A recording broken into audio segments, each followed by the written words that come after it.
Bonsoir à tous, bienvenue aux nouvelles du soir sur Canal 3 Bénin. Dans les titres, le parti Moël Bénin n'est pas du tout d'accord avec ce que ses membres appellent les différentes manœuvres et attaques politiques par médias interposés de certaines formations politiques et des déclarations tendancieuses, dangereuses et graves pour la paix.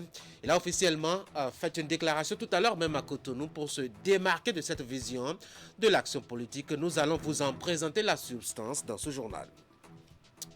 Et puis le Niger, où le deuxième tour de la présidentielle a eu lieu hier et opposait deux candidats qui se connaissaient très bien, toujours pas encore de chiffres officiels, mais le 19h30 va revenir sur l'ambiance qui a prévalu tout au long de la journée d'hier et les déclarations au niveau donc de la présidence. Ce sera autour de lui donc de ce journal.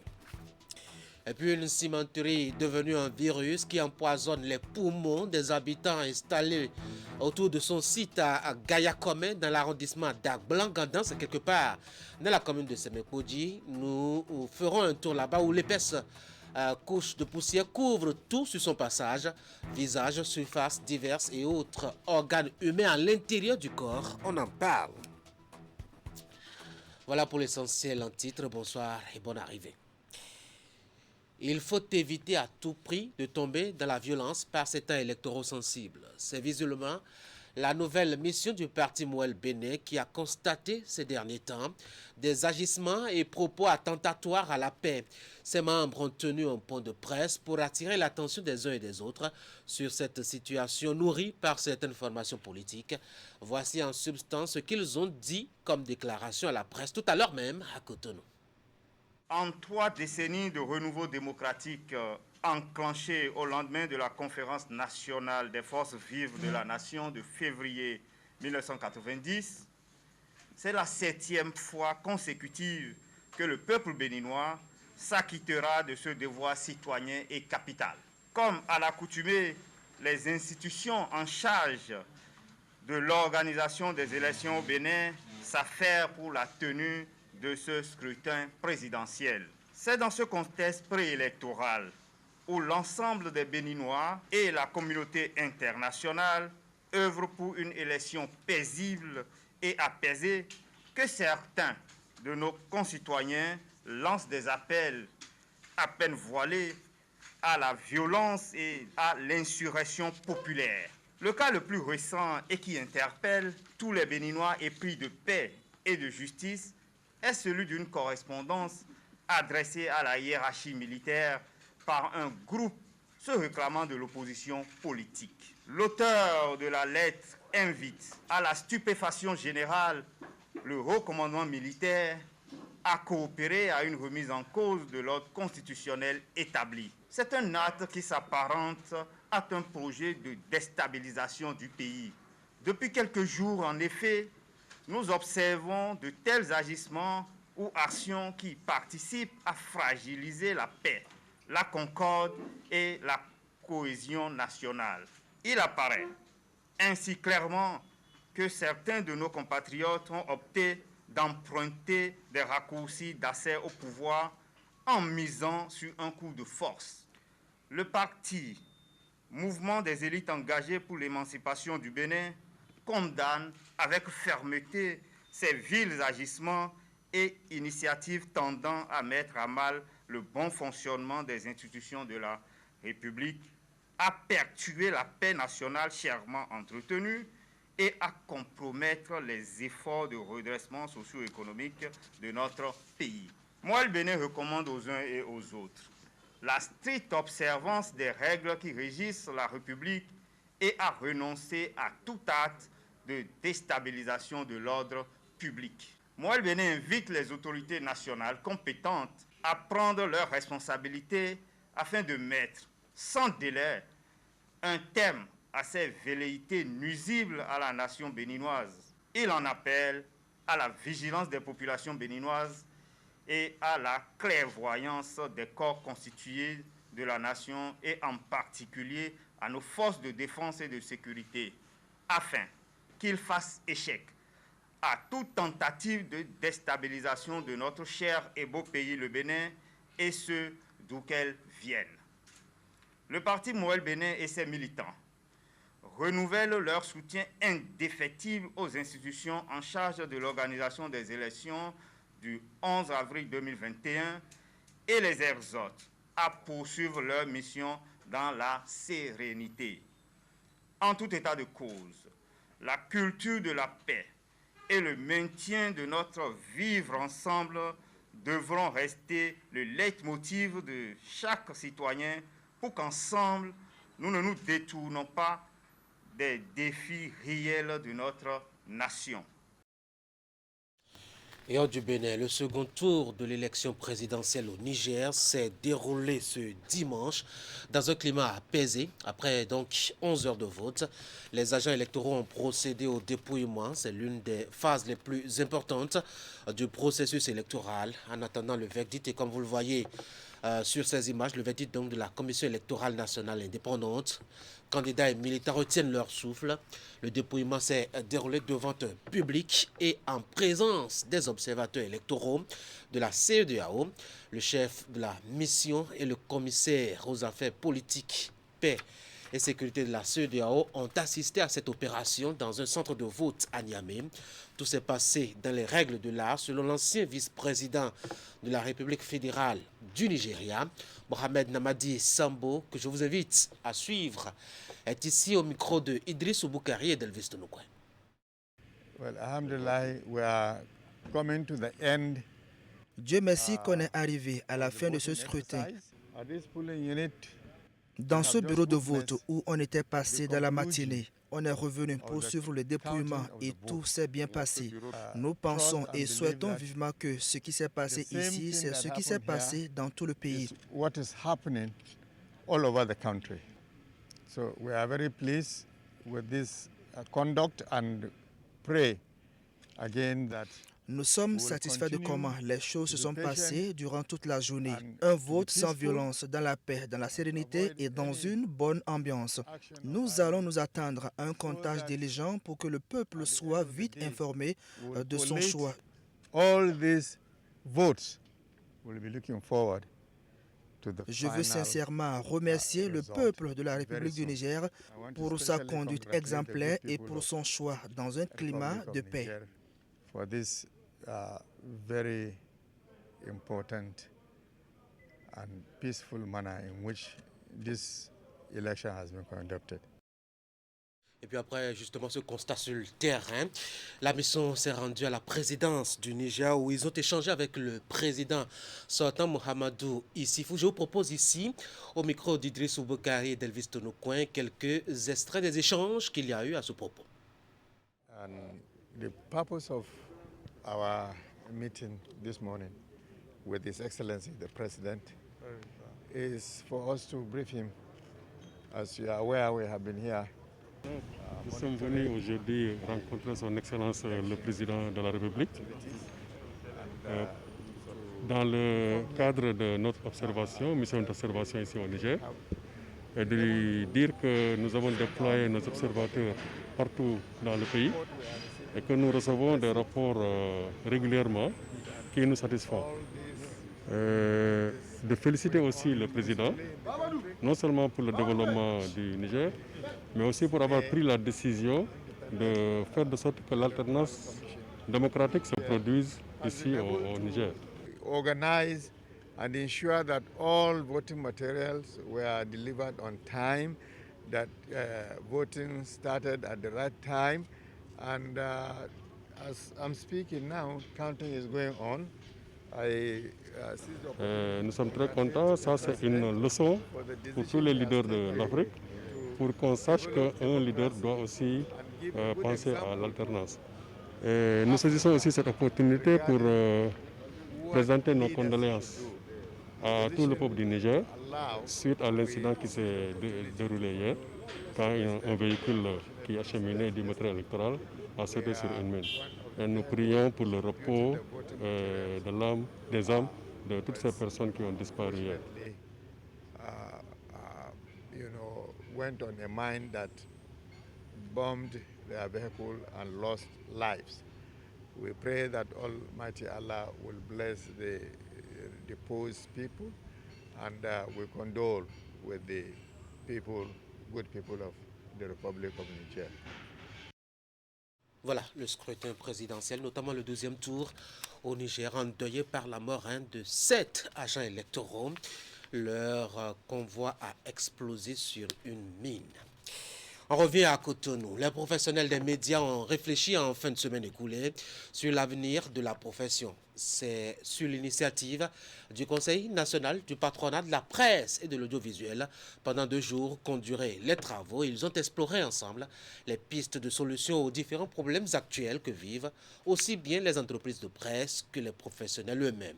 C'est vendredi que les travaux ont été ouverts par une cérémonie officielle. Voici le point avec Narcisse Alossem et Henri Ganti. La table ronde des médias annoncée à grand renfort médiatique prend corps ici, à la salle polyvalente de Blue Zone située en plein cœur de Cotonou.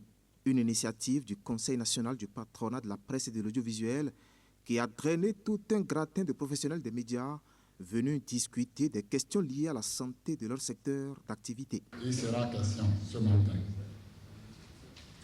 de débattre, de mettre sur le tapis les problèmes que connaissent les organes de presse, tous médias confondus.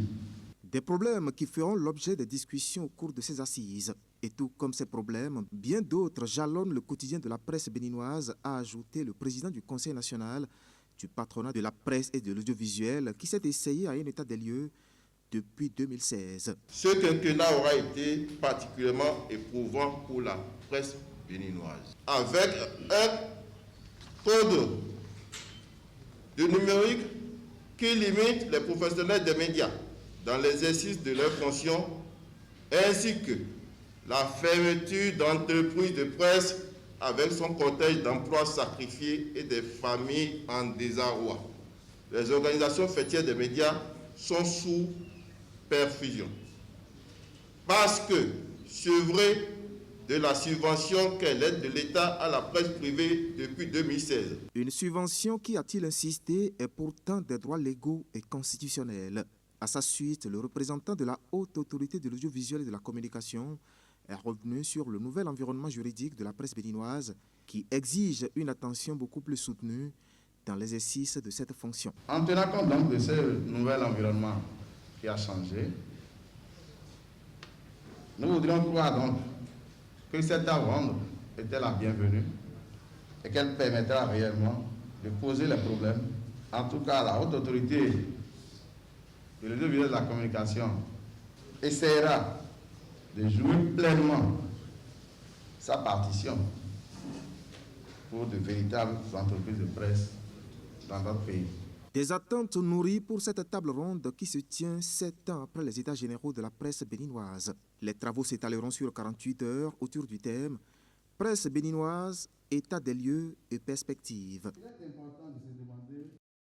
Le ministère de la Justice et la direction de la gouvernance locale, la direction du développement et de la coopération suisse et l'opérateur GFA Consulting Group exécutent la phase 2 du programme Redevabilité. C'est un programme qui implique une demande et les moyens d'encourager ou de sanctionner, instrument par excellence de bonne gouvernance. Vendredi donc, l'opérateur technique a procédé à une séance d'information avec les acteurs de la société civile sur le fonds de soutien aux initiatives de redevabilité. Voici le reportage d'Akime Seydou Séné et d'Henri Ganti.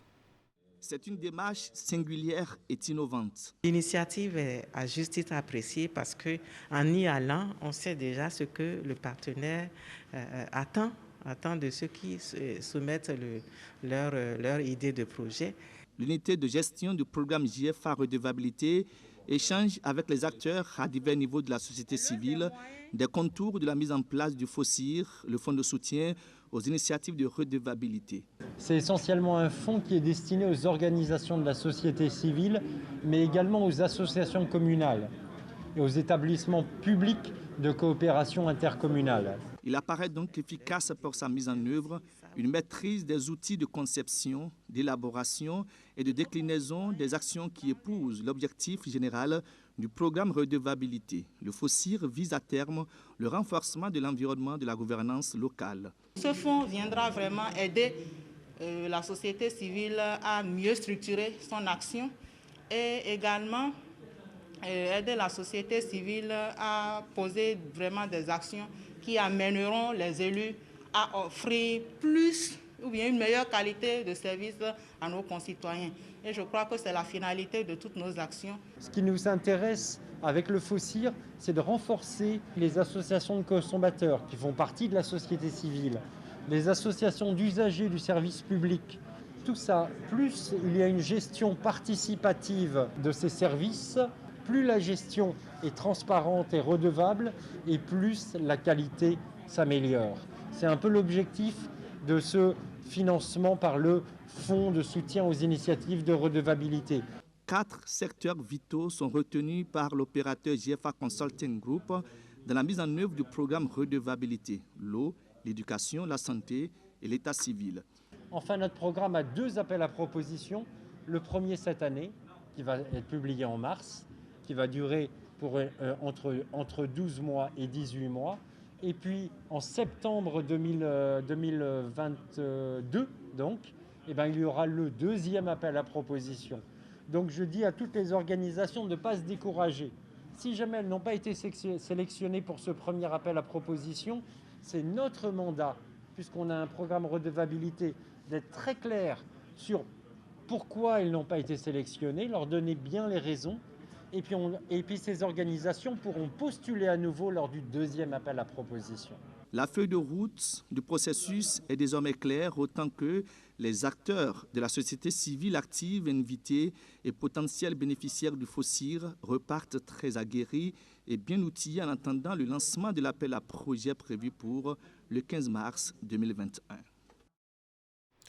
En éducation, des enseignants du primaire intervenant dans le secteur privé sont en formation pédagogique depuis ce matin sur l'ensemble du territoire national. Une session initiée par le patronat des établissements scolaires privés pour relever le niveau de maîtrise des participants en français et en mathématiques. Voici le reportage de Narcisse Alossé et d'Eder Ompévi. Tels des écoliers en situation de classe, ces enseignants sont en quête d'ingrédients pour améliorer leur niveau de maîtrise dans 2 matières, le français et la mathématique.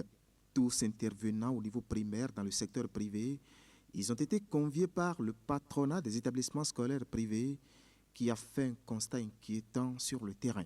En effet, ces dernières années, en termes d'objectifs à atteindre, le niveau de performance atteint par la plupart de nos apprenants en français et en mathématiques est loin d'être satisfaisant. Et dans ce cadre, les résultats obtenus aux différents examens de fin d'année en disent long.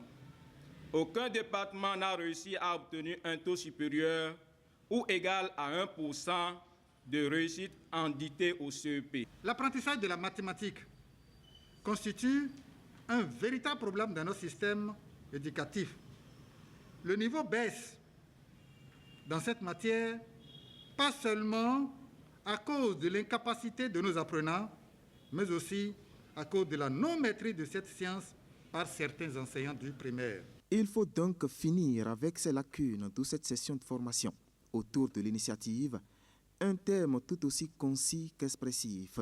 Quelle stratégie pédagogique pour le relèvement du niveau de nos apprenants dans l'apprentissage du français et de la mathématique? Mesdames et messieurs les participants, je souhaite que votre participation active, votre assiduité et votre ponctualité durant ces 3 jours de formation soit le témoignage de la volonté et le courage que vous avez en payant chacun 6 000 francs autour de votre contribution aux présents frais d'organisation de la formation. En l'absence du ministre des enseignements maternels et primaires empêché, c'est son directeur en charge de l'enseignement privé qui a présidé la cérémonie d'ouverture des travaux. Chers enseignants, en votre nom et au nom du ministre des enseignements maternels et primaires, je remercie sincèrement le patronat des établissements scolaires privés du Bénin pour cette noble initiative. Sont attendus à cette session de formation près d'1 millier de participants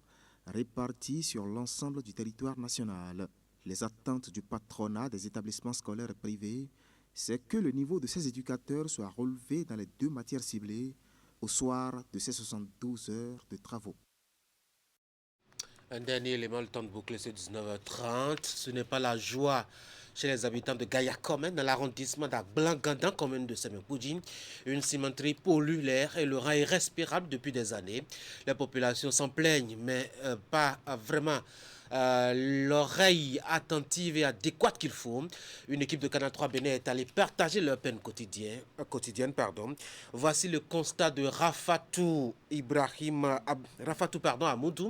Amadou et à Limoumouni et Moufid de Sabouran.